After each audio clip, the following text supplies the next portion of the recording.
All right, today we're jumping into a really big question for anyone building in the cloud, a head-to-head breakdown of the native infrastructure as code tools from AWS and Azure. Let's get right into it. So, does managing your cloud environment ever feel, well, just chaotic?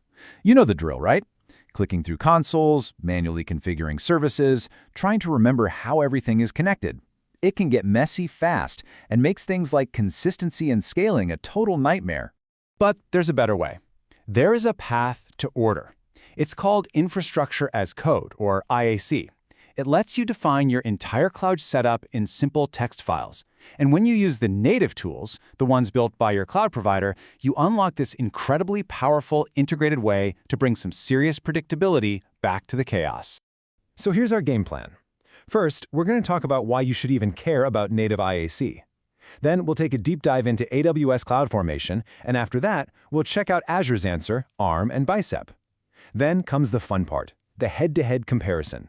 And we'll wrap it all up with a simple playbook to help you choose the right tool for the job.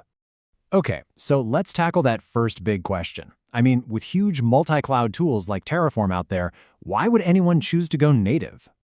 Well, it really boils down to integration and speed. Native tools are literally woven into the fabric of the cloud platform. What that means for you is that you get access to brand new services and features the second they're released. There's no waiting around for some third-party tool to catch up.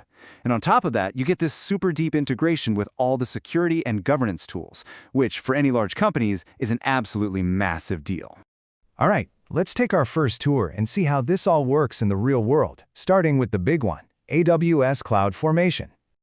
To put it simply, CloudFormation is just the AWS way of doing infrastructure as code. You write what's called a template. It's just a text file, usually in YAML, and in it, you describe all the AWS stuff you need. Servers, databases, networking, you name it. CloudFormation just reads that file and boom, builds it all for you. So let's break down the lingo here. Think of the template as your architect's blueprint for a house. The stack is the actual house that gets built. And the change set? This is genius. It's like the contractor showing you a 3D rendering of the renovation before they knock down a single wall. It's a preview that makes sure there are no nasty surprises. And this is basically how it works. You write your template, you tell it to update the stack, and then you review that change set before you give it the green light. AWS takes care of all the heavy lifting. And honestly, the best part?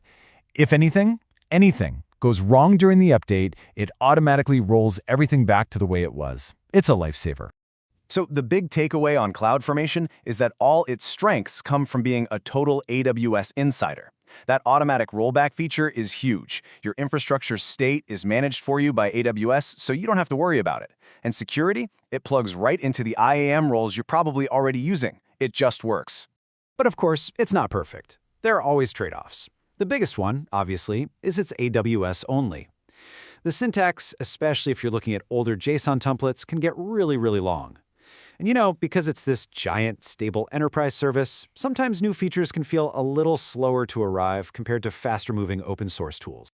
Okay, let's switch gears. We're hopping over to the Microsoft world now. Let's see how Azure handles the exact same problem with its own native IAC tools.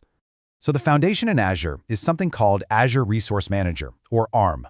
Just like CloudFormation, ARM templates use this declarative JSON format to spell out all the Azure resources you want to create. This is the engine that powers pretty much all provisioning in Azure. But here's the thing about writing raw ARM JSON. It can be a real pain. It's incredibly verbose. And that's exactly why Microsoft created Bicep. Bicep is this much cleaner, more intuitive language that's basically a friendly face for ARM. You write in simple, easy-to-read Bicep, and it just compiles down into the standard ARM JSON that Azure needs. For any new project today, Bicep is the way to go. The workflow here should look pretty familiar.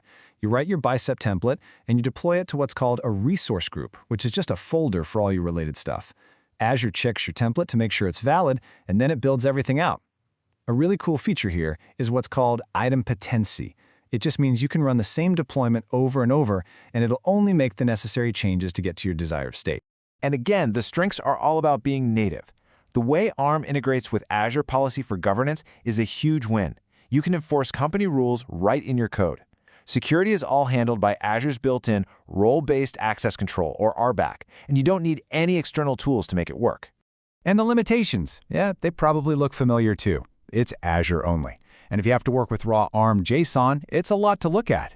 And while Bicep is a huge improvement, the ecosystem of community-built modules and examples is still playing catch-up compared to what you'd find for a multi-cloud tool like Terraform. All right, we've toured both sides. Now it's time for the main event. Let's put CloudFormation and ARM/Bicep right next to each other and see how they stack up. This table really lays it all out. CloudFormation is for AWS, ARM/Bicep is for Azure. Simple as that. For language, you're mostly looking at YAML for modern CloudFormation and Bicep for modern Azure. And for both, this is key, the state of your infrastructure is managed securely by the cloud provider itself. And of course, neither one is built for a multi-cloud strategy.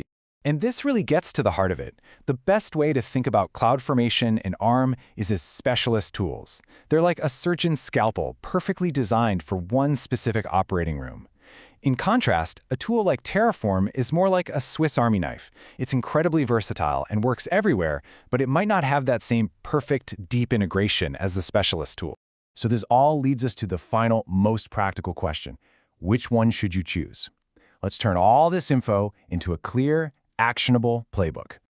The decision for CloudFormation gets really simple if this sounds like you. If your company is all in on AWS and you absolutely need those rock-solid native rollback guarantees for compliance or stability, then CloudFormation was built for you. It's the safest, most integrated bet for any serious AWS environment. And the playbook for ARM and Bicep is just as straightforward.